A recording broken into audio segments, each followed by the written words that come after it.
Muy buenos días, vamos a presentar el curso de Sociología del Arte.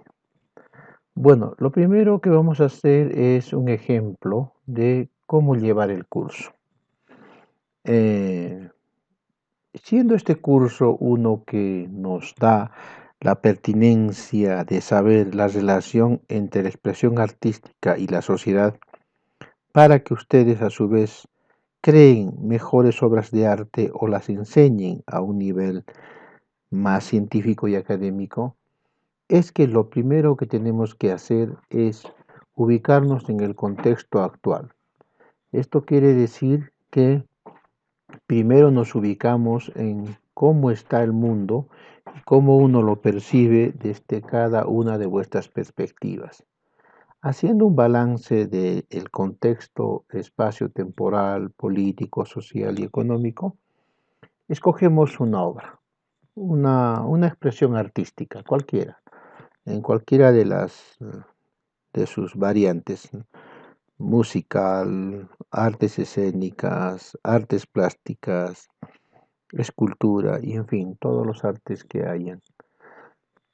Entonces, escogiendo una expresión artística, luego procedemos a hacernos preguntas. No se olviden en el ejemplo.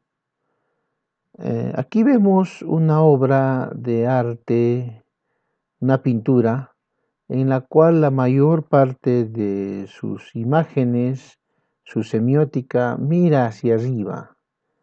La mayor parte de las expresiones está en lo que está mirando hacia arriba. Entonces nos preguntamos, primeramente, a partir de lo muy obvio: ¿están mirando aves? ¿Están mirando una tormenta que se produce y se está desatando? ¿Está mirando un avión que pasa? Y luego nos preguntamos acerca de la obra, ¿no? De la época. Y nos damos cuenta que en esa época hay varios acontecimientos históricos profundos: colonialismos, un retorno del feudalismo en su forma de pensar, que se disfraza de revolución industrial, nacionalismos agresivos, una crisis económica generalizada y que se refleja tanto en la acción de grandes potencias coloniales repartiéndose el mundo, presencia de fascismos, am, eh, fuertes regímenes socialistas extremos que se llama hoy comunismo. Y también nos preguntamos acerca del autor, vamos averiguando y entendemos que el autor es alguien que pues tiene una tendencia ideológica, Pablo Picasso en este caso, ¿no? Y tiene preferencias por el comunismo, ¿no? Es un español que vive entre fines del siglo XIX e inicios del XX, humanista, ¿no? Con muchas ideas socialistas, colabora con el comunismo internacional, cambia el estilo de la pintura y obviamente se opone al totalitarismo fascista, pero apoya el totalitarismo comunista, ¿no? Entonces vamos averiguando más, vamos averiguando el contexto en el cual se da todo ello, este cuadro famoso, esta obra de arte, esta expresión que ustedes van a escoger, y entendemos que es un momento muy crucial para la historia humana, ¿no?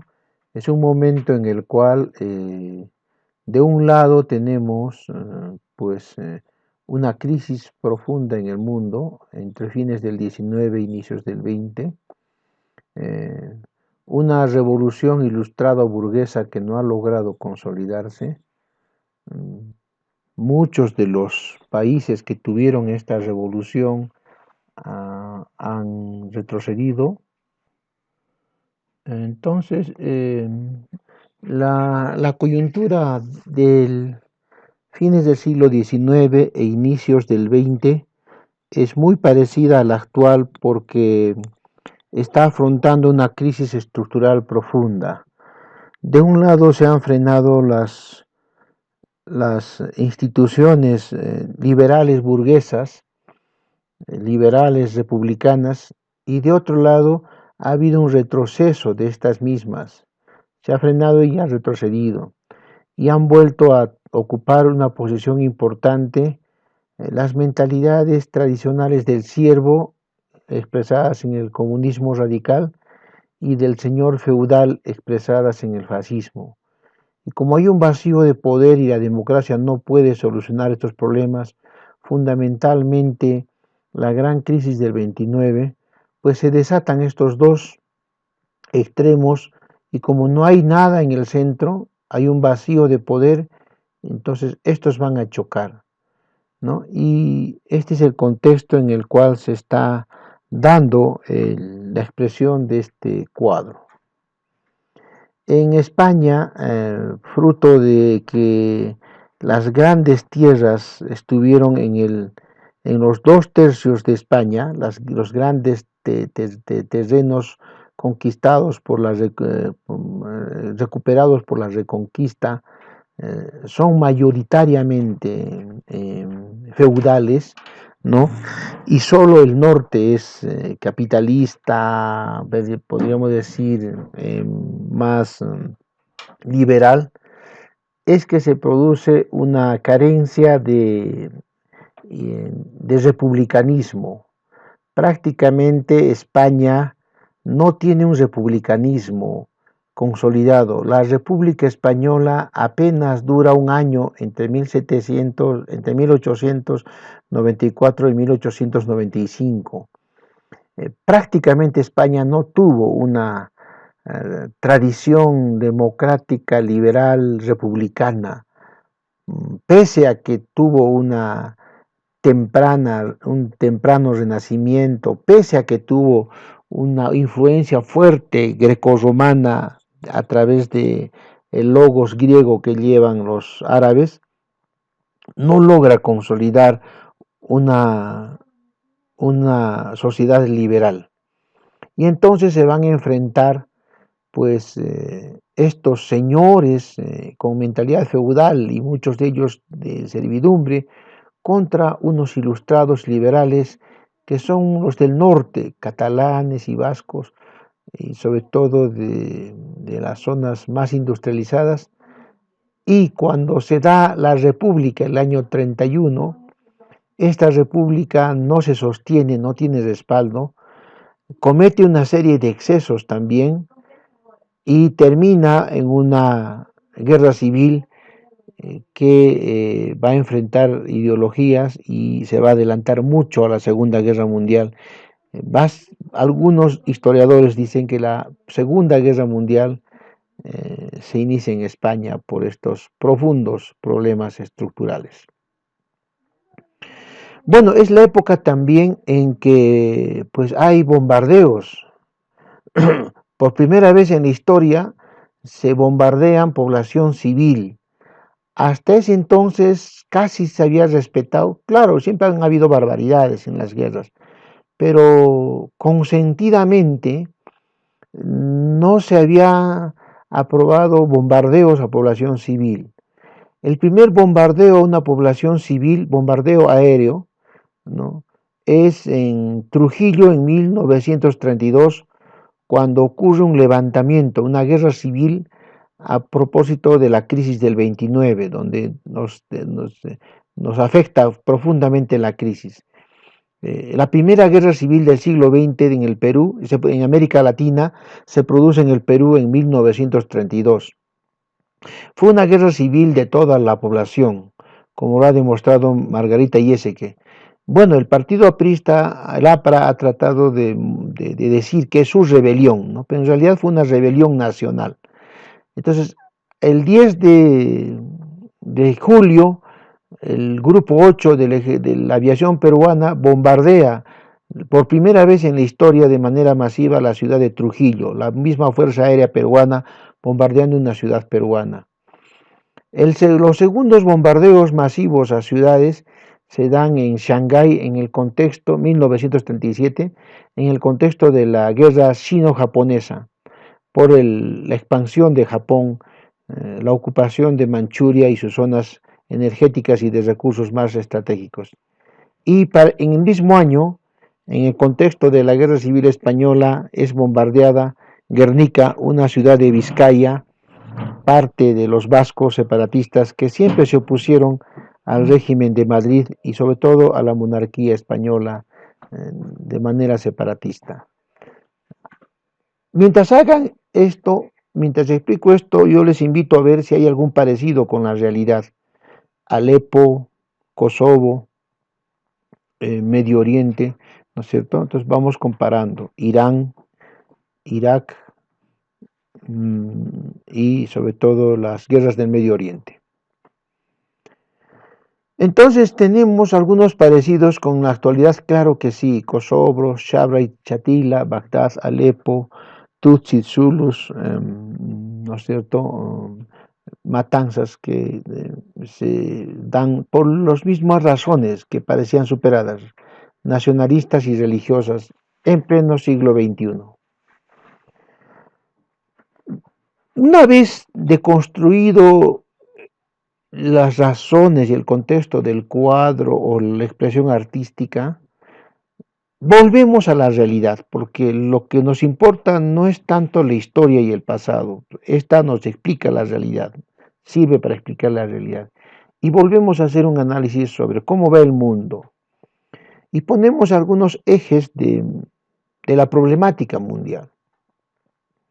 Depredación del medio ambiente, polución externa, sobreexplotación humana, guerras por recursos, Wuhan, calentamiento global, y lo podemos resumir en dos ideas fuerza. Bajan las condiciones de vida. La pandemia es eso, las condiciones de vida han bajado, gracias a crisis políticas y a permanencias de problemas en el mundo. ¿Y eso qué implica? Vulnerabilidad a crisis sanitarias, ¿no es cierto? Entonces, se puede resumir todo ello en una idea fuerza. Ustedes tienen que escoger cuál es la idea fuerza que también tienen. Les estoy dando un ejemplo del proceso de cómo desarrollar el curso. Y seguimos analizando la expresión artística, ¿no? Y aquí con más claridad vemos que se trata de un bombardeo aéreo, ¿no? Entonces, la forma en que el cuadro, la expresión artística expresa, la averiguación que hemos hecho sobre ella, la semiótica que vemos en la obra de arte, en la expresión artística, nos indica un hecho trágico desde arriba. La madre que tiene al niño muerto en brazos, el obrero que está clamando hacia el cielo, el fuego que se da, los muertos que están caídos y el caballo que va y el toro que representa España, nos hablan de un bombardeo aéreo. Entonces vamos deconstruyendo la expresión artística, parte por parte, combinando hecho social, histórico-social con la obra. Los elementos más resaltantes, solo 3 o 4, para no cargarnos. Las miradas intensas hacia arriba. Las miradas más intensas y con más expresividad son las de hacia arriba. Bombardeo. La destrucción y el fuego son destacados en la expresión estética. Caído los hombres y el fuego que va, el ojo de Dios y el toro, que representa el salvajismo o también la España despiadada monárquica. Los toros han sido siempre la expresión del falangismo. Las películas de toros y la influencia de los toros es una cosa de la cruel, es algo que dice de un nacionalismo y de una crueldad. Niños y mujeres. Entonces vamos deconstruyendo la obra. Volvemos de nuevo entonces a el contexto histórico concreto, pero siempre con la pregunta, ¿algún parecido con la actualidad? Claro que sí. No nos olvidemos que el fascismo, el comunismo y el llamado liberalismo, pero que se convierte luego en un mercantilismo, los tres son coloniales. Los tres tienen una impronta ¿qué queda de la historia? El colonialismo, la lucha por los recursos fáciles y por depredación y asalto al otro, ¿no? Entonces, ¿en qué se diferencian? Solo en los signos. Los tres son lo mismo. La Segunda Guerra continúa la primera por territorios y colonias, y la primera continúa a la guerra de los 30 años también por lo mismo. Entonces, continúan las luchas. Entonces, vamos viendo parecidos, solo que han cambiado de forma. La guerra comercial, la guerra por la tecnología, la guerra por zonas de influencia, la crisis norteamericana que se origina a partir del sobregasto militar, la caída de la Unión Soviética que es por sobregasto militar, en fin, van viendo las mismas circunstancias. Entonces, vamos detallando ya, pero la guerra civil, los bandos que se enfrentan, ¿no es cierto? Son dos bandos y uno al medio, el bando comunista, sobre todo sureño, ¿no es cierto?, que es casi igual como el feudal fascista, enfrentado a los moderados liberales de Azaña y luego del gobierno del republicano, que no pueden contener ninguna de las dos fuerzas extremas.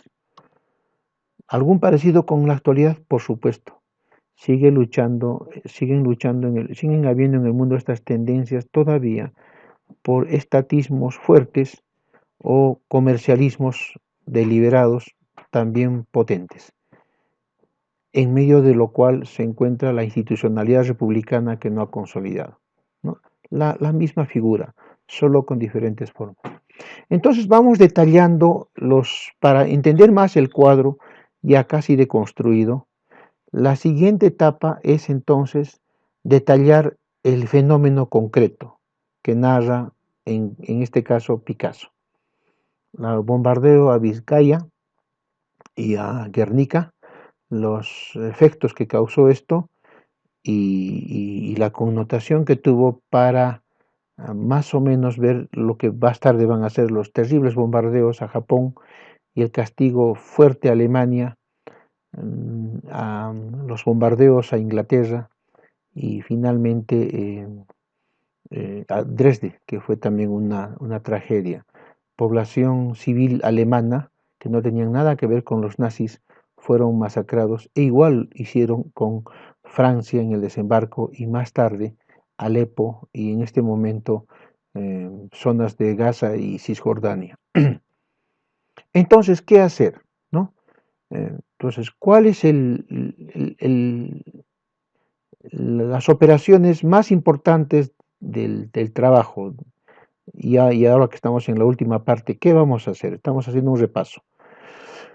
El mismo proceso que acabo de hacer, ¿no? Pero ustedes escogen la expresión estética y también escogen la idea que quieren trabajar con más detenimiento. Pero el objetivo central, el único que se pide, es que relacionen expresión estética con hecho social. ¿Qué hacer? Se empieza a analizar repasando. Una expresión estética, se ve el contexto, se toma el contacto con la realidad, se identifica el problema estratégico que existe, un problema, en este caso hemos detectado que es el colonialismo, la expansión de espacios de recursos, la lucha por espacios de recursos, se identifica el problema más profundo que es, hemos visto, la mentalidad más profunda, que es el feudalismo que todavía queda, se propone una línea de soluciones. Entonces, frente a esto se tiene que lograr un republicanismo, instituciones que ya hemos dicho. Entonces, ¿cuál es la relación entre el arte y la sociedad? La que hemos visto, como un pintor expresa lo que se ocasiona en ese entonces, el bombardeo fascista contra Vizcaya, y encontrar relaciones entre arte y la propuesta. Entonces, la última parte del trabajo es una propuesta, o sea, ¿qué harías tú frente a todos esos problemas que has visto, ¿no? Escrito o en arte. ¿Cómo hacerlo? Igual, ya los procesos concretos, escoges una expresión artística, ves el contexto actual, lo comparas con el contexto de la obra concreta en sí misma, ves de nuevo el contexto actual, vuelves a compararlo y mientras haces esto tienes la biblioteca en OneDrive, pero tienes que leer esto no todo, sino en relación a las pautas que te da un texto fundamental, que en este caso hemos escogido, que es Ciudadanos en República de Alberto Vergara. Entonces, esto te da, y las pautas que te damos en las clases y las pautas que vamos haciendo, ¿no? Y con esto escribimos, como tú has visto, del paper, ¿no? Escribes el paper, ya los chicos lo han estado escribiendo muy bien y lo único que hago yo, les ayudo, les doy una idea más clara en tal capítulo, en tal página, en tal libro, ¿no? Y finalmente nosotros tenemos que tomar en cuenta qué es lo que vamos a hacer y para saber qué evaluar, ¿no? Entonces, el mayor peso es que al final tú tienes que proponer desde la estética, desde el análisis de esa obra, una propuesta, plantear una propuesta de solución, una idea que esté expresada en tu paper. Tu trabajo principal es el paper. Lo que vamos a trabajar todo el semestre es el paper, el trabajo a modo de ensayo, ¿no es cierto? Problema, hipótesis, demostración de la hipótesis, ¿no es cierto? Como ya se ha trabajado en su momento esto. Entonces tiene que expresar una propuesta de solución. 20% es que sepas concebir la solución y 10% es que sepas ubicar el problema. Obviamente, si ya sabes cómo hacer o proceder o cómo proponer una solución, de hecho que obviamente sabes cómo es el problema, pero una cosa va antes que la otra. Esta es la estructura del curso que quería mostrarles a ustedes y es a la que tenemos que atenernos para el curso.